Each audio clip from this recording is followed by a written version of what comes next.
তো ছাত্রছাত্রী তোমরা যারা বিভিন্ন কম্পিটিটিভ এক্সামে অংশ নিচ্ছ তাদের জন্য এই ভিডিও, বিশেষ করে যারা কলেজ সার্ভিস কমিশন দিতে চাও অর্থাৎ নেট সেট জেআরএফ এর প্রিপারেশান নিচ্ছ তাদের জন্যই এই ভিডিও, এবং যাদের মেথড পেপার অর্থাৎ পার্ট 2-এ যাদের পছন্দের সাবজেক্ট এডুকেশন তাদের জন্যই এই ভিডিও। তো বিভিন্ন কম্পিটিটিভ এক্সামে ওই ধরনের প্রশ্ন এসে থাকে, যারা টেট দিতে চাও তাদের ক্ষেত্রেও এই প্রশ্নগুলি কাজে লাগবে। তো আগের ভিডিওতে আমি 37 নম্বর দাগের যে প্রশ্নটি রয়েছে এই প্রশ্নটাতে আমি শেষ করেছিলাম, যে প্রশ্নের উত্তর হয়েছিল অপশান 1 A B C। তো এখন আমরা 38 নম্বর দাগের যে প্রশ্নটি রয়েছে লার্নিং বলতে কি বোঝায়, এই প্রশ্নের উত্তর দেখতেই পাচ্ছ। একটা হবে ইমপ্লাইজ চেঞ্জ ইন বিহেভিয়ার, তারপরে B number takes place through experience and maturation, এটা হবে, কিন্তু সি এরটা কিন্তু হবে না।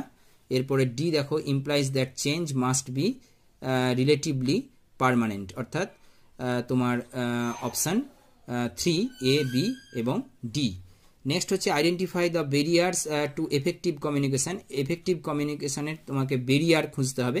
তো বেরিয়ারগুলো হচ্ছে এ অর্থাৎ নয়েজ, বি হচ্ছে নেগেটিভ অ্যাটিচিউড, সিটা হচ্ছে নিউক্লিয়ার গ্রাফিক্স এবং ডি হচ্ছে স্ল্যাং ল্যাঙ্গুয়েজ। কিন্তু পজিটিভ বিহেভিয়ার কখনোই এটা বেরিয়ার হতে পারে না। তো এই প্রশ্নের উত্তর অপশান 2। নেক্সট প্রশ্ন terms of reference of National Knowledge Commission were two. National Knowledge কমিশনের যেটা বিষয় সেটা হচ্ছে অপশান এ বি এবং ডি, অর্থাৎ অপশান 2 এর উত্তরটা হবে। এখানে যেগুলো রয়েছে তার মধ্যে এটা সঠিক, তারপরে হচ্ছে বি এবং তারপরে ডি, কিন্তু promote knowledge application in preservation of environment এটা কিন্তু হবে না।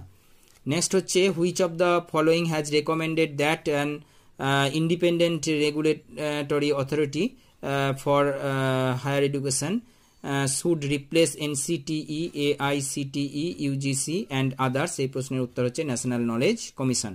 নেক্সট প্রশ্ন হচ্ছে Bandura's social learning theory is considered as the bridge between, এটা হবে বিহেভিয়ারিজম অ্যান্ড কগনিটিভিজম।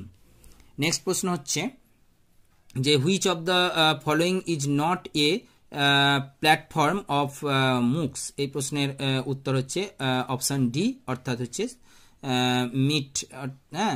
MIT, এটা হবে না। Thank you for watching.